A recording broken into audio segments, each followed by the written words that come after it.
Olá pessoal, tudo bem? Queria mandar um abraço aqui antes de mais nada para os meus alunos. Uma galera aí pediu para eu mandar um abraço, mandar um salve na verdade.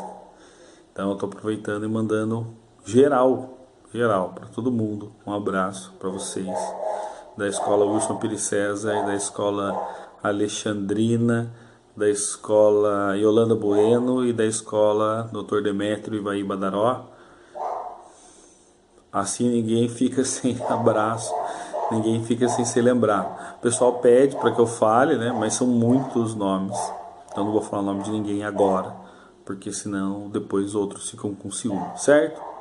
Então, nessa aula de hoje eu quero falar com vocês sobre a situação de aprendizagem número 1 do caderno do aluno, do caderno volume 1, que é esse caderno aqui, ó.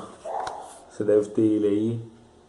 Então é esse caderno, a gente vai falar sobre o assunto que começa na página 5, mas essa página 5 e a página 6 é uma atividade que você vai fazer com o seu professor. O seu professor vai fazer essa atividade com você, ele vai te apresentar essas ideias e faça que é uma sondagem inicial para que você possa refletir sobre o seu conhecimento de filosofia. Ah, professor, mas eu não tenho nenhum conhecimento de filosofia. Então, você tem, é que você não sabe, aí o professor vai fazer esse exercício com você, tá bom? Então, ó, lá na página 7 você tem um textinho, e é desse texto na página 7, do texto que está na página 8, que eu quero falar com vocês. O professor vai fazer a sondagem inicial, então ele vai seguir para esse texto. Se ele não seguir para esse texto, você tem aqui o nosso vídeo para te ajudar. Eu faço isso, tá? Então eu faço algumas atividades antes, e aí eu sigo para esse texto. O texto é um texto do Aristóteles, do livro De Anima, ou da Alma, ou ainda Tratado sobre a Alma. Tá? Você pode encontrar esses 3 títulos aí. O autor é o Aristóteles.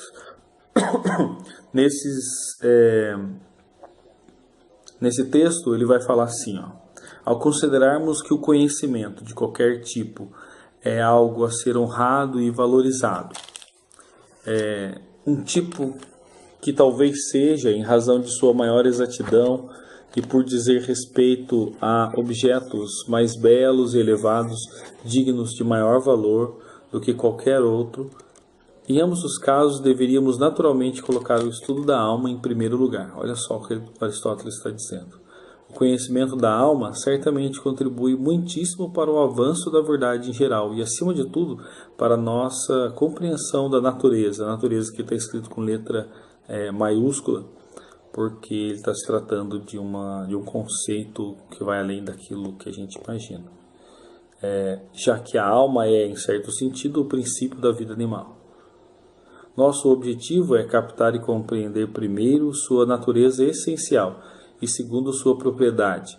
Destas, algumas são compreendidas como afetos próprios da alma em si, enquanto outros são considerados como sendo ligados ao animal, já que esta a carrega em si mesmo. Então olha só o que o texto está dizendo aqui. Primeiro a gente precisa entender um conceito bastante importante, que é o conceito de alma. O que significa alma? Então, quando você pensa alma, você imagina aquele espírito, né? Aquele fantasminha que sai do seu corpo e vai para algum lugar, seja para o céu, seja para o inferno, seja para onde você acredita aí que vai. Mas alma no grego, na verdade essa palavra nem grega, ela é uma palavra latina. No grego a palavra é ânima. Essa palavra ela vai significar, na verdade, não um sentido religioso, né? A gente não tem um sentido religioso nela, daquilo que sai do meu corpo, vai para algum lugar, vai para o céu e tal. A alma ou a ânima é, como diz aqui o texto, é o princípio da vida animal, é aquilo que dá movimento, é aquilo que faz o ser acontecer. Tá? Então, quando você assiste um desenho, presta bem atenção nisso. Quando você assiste o desenho animado. Afinal, o desenho ele não tem vida, mas o desenho animado ele tem o quê? Ele tem vida, né? Ele se movimenta, num certo sentido. Você entende o que eu estou dizendo, né? Quando a pessoa está triste, você fala que ela está desanimada, sem ânimo. Inclusive a palavra ânimo vem daí, né? A pessoa está animada, o ânimo, a pessoa então ela está ali ativa. Então essa palavra ânima é importante para a gente poder entender justamente nesse sentido.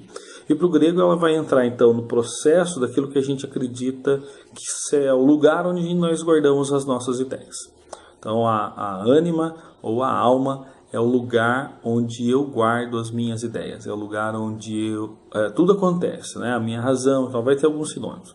Razão, entendimento, intelecto, inteligência, consciência, isso vai depender do autor. Palavra espírito, né? Que também não tem sentido religioso.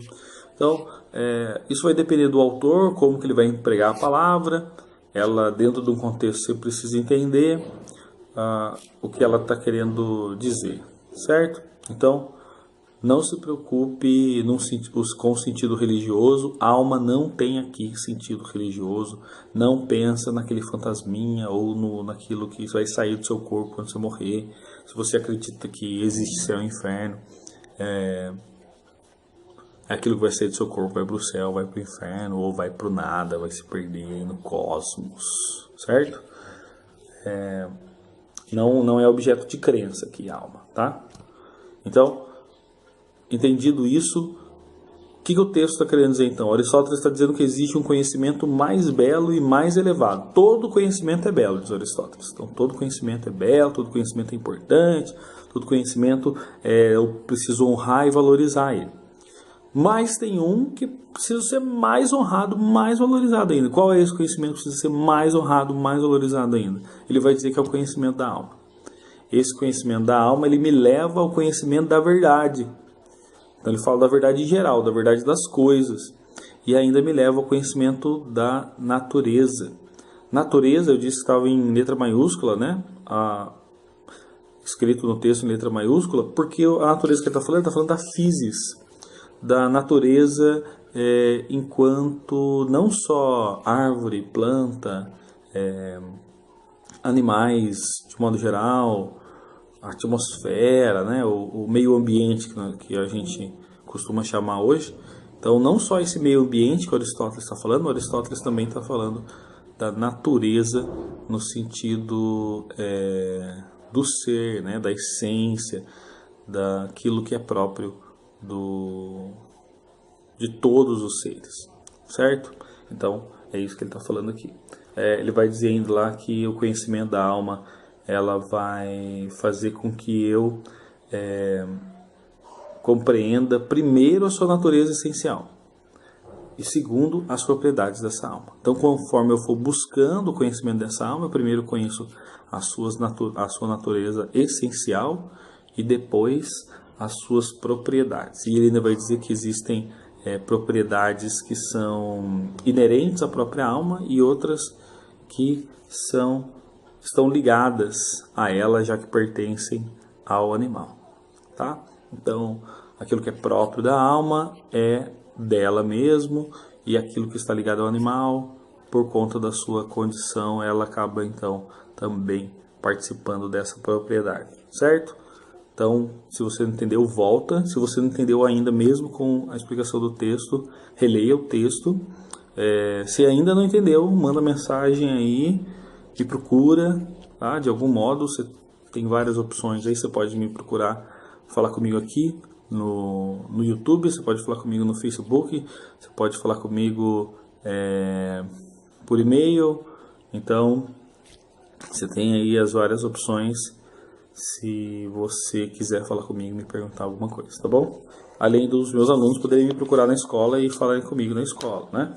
Depois da sequência, na página 8, a gente tem um texto do Sócrates. Aliás, o Sócrates está falando nesse texto, ele é o personagem quem fala, e quem escreveu foi Platão. Talvez você não saiba, mas o Sócrates não escreveu nenhum livro. Então, por isso que a gente cita o texto do Platão, porque foi Platão quem escreveu a biografia de Sócrates, né? Depois eu explico um pouquinho mais aí essa questão do Sócrates e Platão. Mas tudo que a gente tem sobre Sócrates, a gente tem sobre escrito, né? Quem escreveu ou foi Platão, ou foi Xenofonte, que era um discípulo de Sócrates, assim como Platão, ou ainda um texto do Aristófanes chamado As Nuvens, que ele relata também sobre o Sócrates. O que a gente tem sobre Sócrates, na verdade, são só relatos, né? Não são textos que ele mesmo escreveu. Ele acreditava que se ele escrevesse, ele estaria limitando o conhecimento. Então, o Sócrates ele foi preso por ensinar filosofia, já é matéria até do 3º ano. Sócrates é preso e aí ele é julgado. E no julgamento dele ele vai dizer essa frase que está aqui, eu quero ler para vocês. Diz assim, ó, o livro se chama Apologia de Sócrates. Pois nada mais fácil que persuadir a todos. Persuadir é convencer, ok? Nada mais fácil que persuadir a todos ou convencer a todos, jovens e anciãos, a não se preocuparem com si mesmos ou com suas posses, mas acima de tudo e principalmente a preocuparem-se com o mais profundo aperfeiçoamento da alma. Digo a vocês que a virtude não é dada pela riqueza, mas que de fato a virtude gera riqueza, também todos os bens dos homens públicos e também privados. Olha só o que ele está dizendo aqui. Qual que é o objetivo do Sócrates, né? O Sócrates está buscando o conhecimento da verdade e ele vai dizer aqui que os gregos estão se preocupando demais com os seus corpos e com suas posses.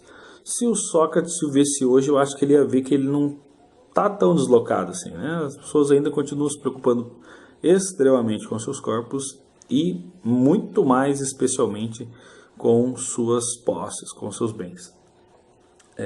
E aí acabou se esquecendo das próprias pessoas. Não é? Isso é um comentário meu, isso é um comentário do Sócrates.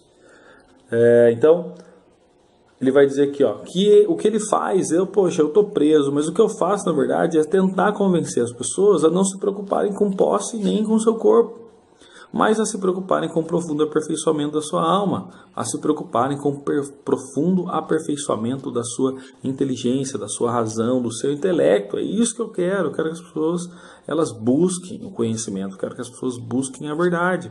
É isso que eu quero, é isso que o Sócrates está dizendo aqui.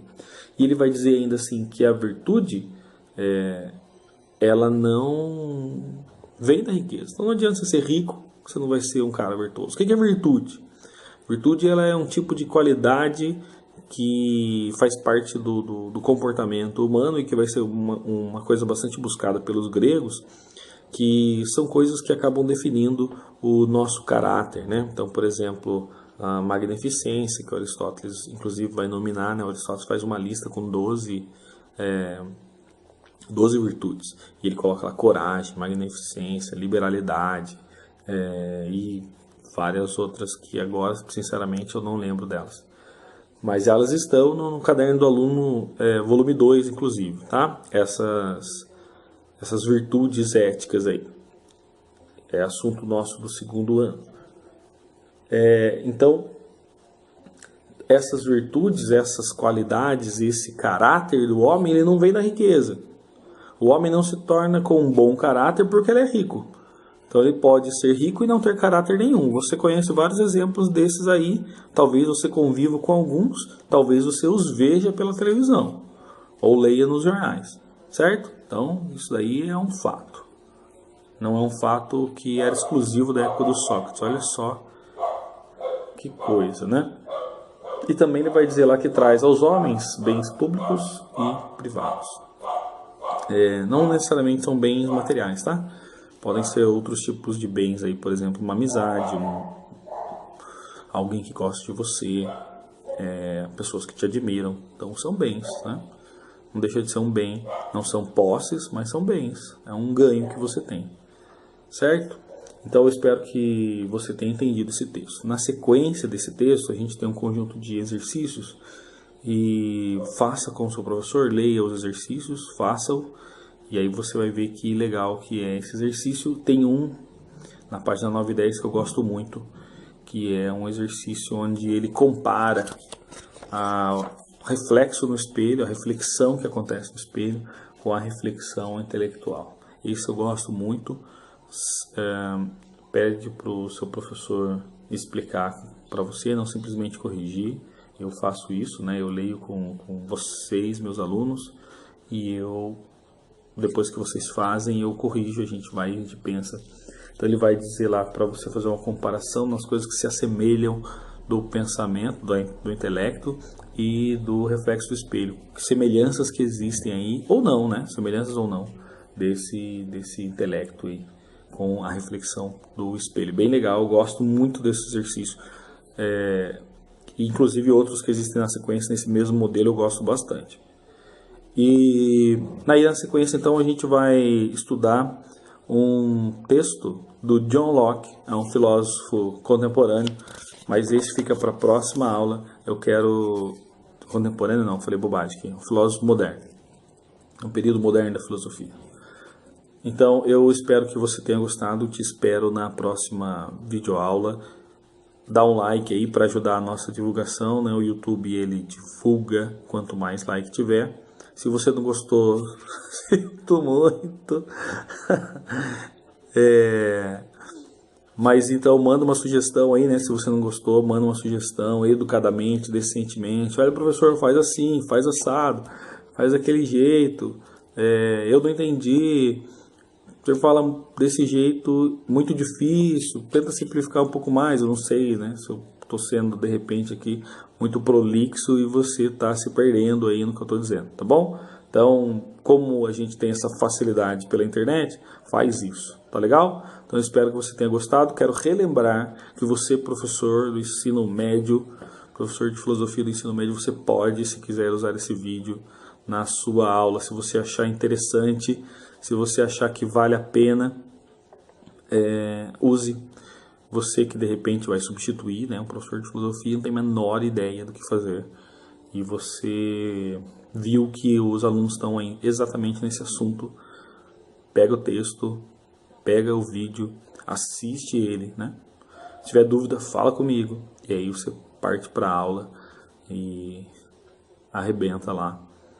Porque filosofia, ela realmente faz parte da nossa vida, tá bom? A gente está mergulhado na filosofia. Eu quero te mandar um abraço meus alunos aí, todos vocês. Prestem atenção nas aulas, parem de mexer no celular, parem de ficar ouvindo música, sem joguinho. Peguem os livros, porque o que faz diferença na sua vida é o conhecimento, certo? Um abraço para você, tchau.